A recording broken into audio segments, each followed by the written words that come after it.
बिस्मिल्लाहिर्रहमानिर्रहीम। My name is Mohammad Faisal और आज के लेक्चर के अंदर हम कार्नोट साइकिल को कंटिन्यू करेंगे।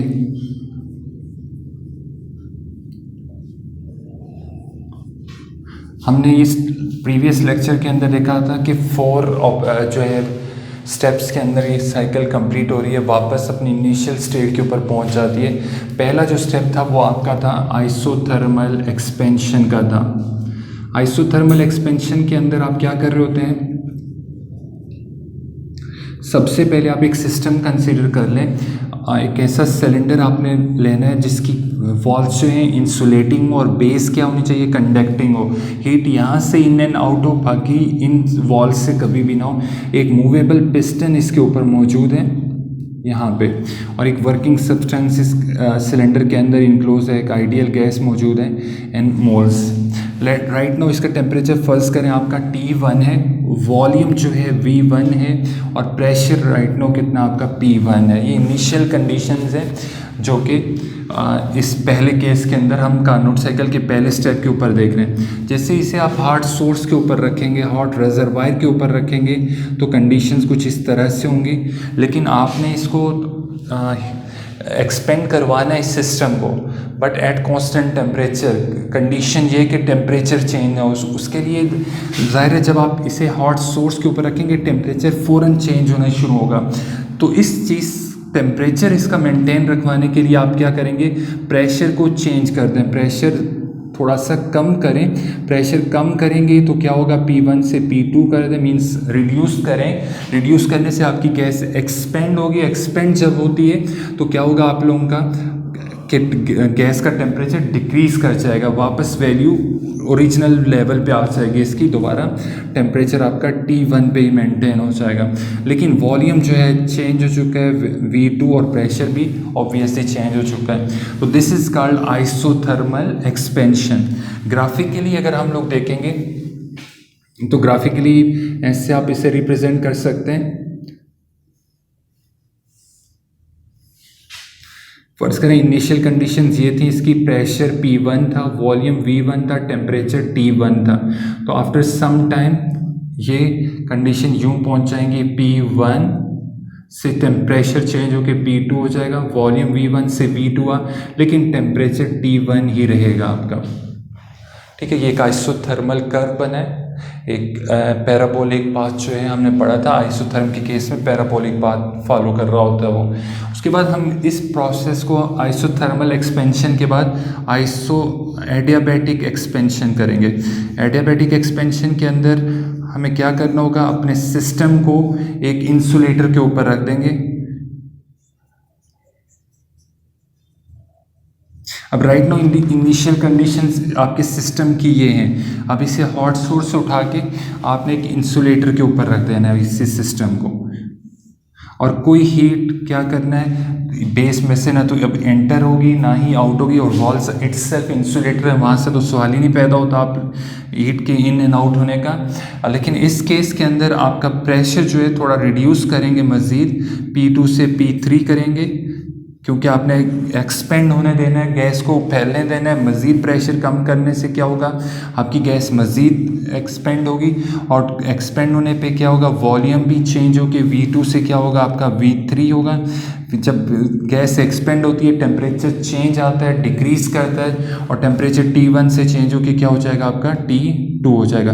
तो इस तरह की एक्सपेंशन को आप क्या कह रहे होते हैं, जिसमें कोई हीट इंटर और लीव ना कर रही हो, तो that is called adiabatic expansion. तो अब ग्राफ जो है कुछ इस तरह से आपका यहाँ से ये हो जाएगा। तो इसे कंडीशंस कुछ इस तरह से होंगी, P3 V3 T2, हर चीज़ चेंज हो रही है। प्रेशर P2 से P3 चला गया, वॉल्यूम V2 से V3 चला गया, T1 से टेम्परेचर T2 चला गया। उसके बाद नेक्स्ट जो होगी वो आइसोथर्मल कंप्रेशन। पहले 2 स्टेप्स के अंदर आपने सिस्टम को एक्सपेंड करना होता है, फिर नेक्स्ट 2 स्टेप्स के अंदर इनको कंप्रेस करना होता है इन्हीं प्रोसेस को यूज़ करते हुए। तो हम आइसोथर्मली कंप्रेस करेंगे अब सिस्टम को, इस सिस्टम को आइसोथर्मल कंप्रेशन देख लेते हैं हम लोग।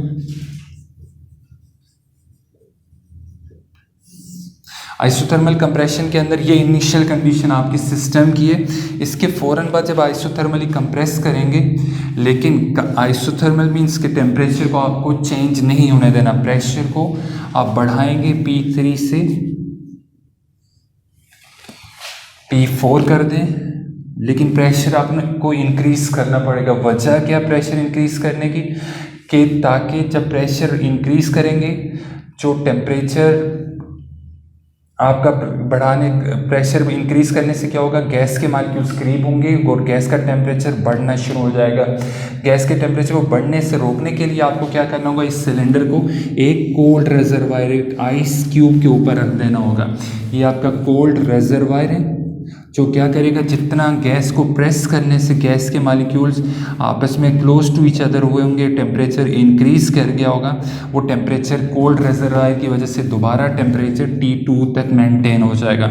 और ये प्रेशर इंक्रीज किया आपने P4 और वॉल्यूम भी चेंज होकर V4 हो जाएगा। ये आइसोथर्मल कंप्रेशन है जिसमें आपने हीट इन एंड आउट की है, कोल्ड इस दफ़ा कोल्ड हीट आपने उसको सप्लाई की है, ठीक। तो इस वजह से जो ग्राफ बनेगा आपका, कुछ जो प्रोसेस होगा, कुछ आइसोथर्मल कंप्रेशन इस तरह हो जाएगा। यहाँ पे इस कंडीशन को हम कहेंगे P4 V4, लेकिन टेम्परेचर अगेन कांस्टेंट रहा, T2 रहा। जो फाइनल स्टेप होगा वो आपका कौन सा होगा, वो एडियाबैटिक कंप्रेशन का होगा। एडियाबैटिक कंप्रेशन के अंदर आप क्या करेंगे, इसको अगेन इंसुलेटर के ऊपर रख देंगे और दोबारा से इसको कंप्रेस करेंगे। तो दैट्स, ये आपके पास एक इंसुलेटर है, ये फाइनल कंडीशन है आपकी, और इसको दोबारा कंप्रेस करेंगे तो ये ओरिजिनल पोजीशन पे दोबारा आ जाएगा आपका। दोबारा से P1 हो जाएगा, टेम्परेचर अगेन T1 और वॉल्यूम अगेन V1 हो जाएगा, यानी कि ये यहाँ से चल के वापस इनिशियल पोजीशन पे आ जाएगा। तो ये वाली जो है आइसोथर्मल एक्सपेंशन था,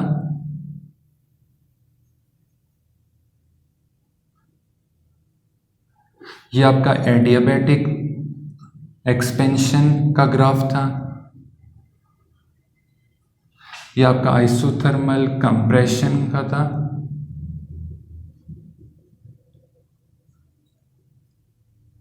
और ये आपका एडियाबैटिक कंप्रेशन का था। तो आप देख सकते हैं कि दोबारा जो है आपकी कार्नोट साइकिल इनिशियल स्टेट पे पहुंच चुकी है। तो इस पूरी साइकिल को हम क्या कह रहे होते हैं, कार्नोट साइकिल कह रहे होते हैं। इस तरह से बेस कर रही होती है ये। अब इसके बाद हम इसकी मैथमेटिकल फॉर्म देखेंगे।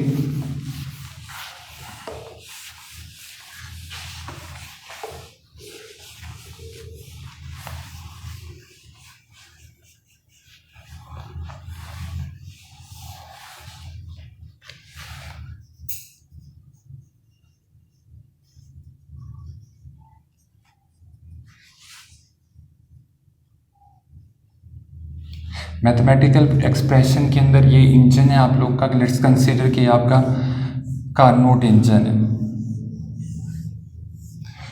लेट्स सपोज यहाँ से हीट Q1 आप सप्लाई कर रहे हैं, वो कुछ हिस्सा उसका वर्क में और कुछ हिस्सा रिजेक्ट हो रहा है Q2 के अंदर। फर्स्ट लॉ ऑफ थर्मोडाइनमिक्स के मुताबिक delta Q is equal to delta U plus W होगा आपके पास।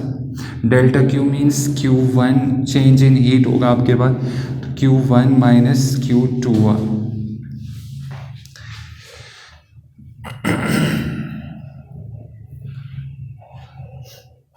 और डेल्टा U जो है इंटरनल एनर्जी, जो कि सिस्टम की जो इनिशियली पोजीशन थी वो at the end process complete होने के बाद भी सेम वही पोजीशन आ रही है, मींस इंटरनल एनर्जी में कोई चेंज नहीं आएगी आपके सिस्टम के अंदर। तो इसको आप ज़ीरो कर देंगे प्लस W। तो W की जो वैल्यू होगी, this implies that W is equal to Q1 minus Q2। इससे इक्वेशन नंबर आप 1 का नाम दे दें। ये आपका आउटपुट वर्क है। और एफिशिएंसी क्या चीज़ है आपके पास, इसके बाद एफिशिएंसी कैलकुलेट करते हैं हम लोग। तो एफिशिएंसी हम जानते हैं कि एफिशिएंसी को आप ईटा से भी शो कर सकते हैं। ये हमेशा output upon input multiply by 100। अगर परसेंट में निकालना चाह रहे हैं आप, तो एफिशिएंसी परसेंट के अंदर आउटपुट जो है हमारा वर्क है, किसी भी इंजन का ये आउटपुट, हमारा मकसद ही इंजन का क्या होता है, ये आउटपुट, इस आउटपुट के ऊपर हमें गौर करना होता है। और आउटपुट कैसे पैदा हो रही है, हीट रिजेक्शन कैसे हो रही है, due to this input. Hot source से जो आप इनपुट ले रहे होते हैं वो Q1 होती है। तो इनपुट हमारा क्या यहाँ पे Q1 है, मल्टीप्लाई बाय 100। W की वैल्यू यहाँ से इक्वेशन 1 से इसमें सब्सटीट्यूट कर दें तो eta% equal to Q1 minus Q2 upon क्या आ जाएगा आपके पास, Q1 मल्टीप्लाई बाय 100 हो जाएगा। आप इसको मज़ीद सिंप्लीफाई करके लिख सकते हैं।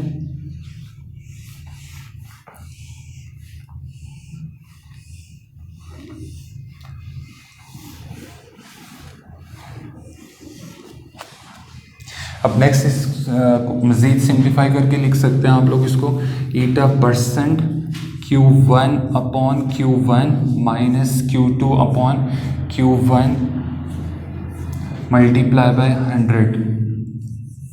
तो एफिशिएंसी परसेंट इक्वल टू, ये कैंसिल हो जाएगा, 1 रह जाएगा, यहाँ पे क्या रह जाएगा, Q2 upon Q1 multiply by 100। अब वन मोर थिंग, एक इम्पॉर्टेंट चीज़ मज़ीद जो है, Q2 अपॉन Q1 जो है वो है टेम्परेचर T2 अपॉन T1, ये दोनों इक्विवेलेंट होते हैं। तो आप इस चीज़ को, इस फार्मूले को आप यूँ भी लिख सकते हैं, efficiency percent equal to 1 minus Q2 की जगह T2 upon T1 multiply by 100 कर दें आप इसको। तो ये फार्मूला है किसी भी इंजन की कार्नोट इंजन की एफिशिएंसी कैलकुलेट करने का। तो आज के लिए इतना ही, बाकी इंशाल्लाह नेक्स्ट लेक्चर के अंदर देखेंगे।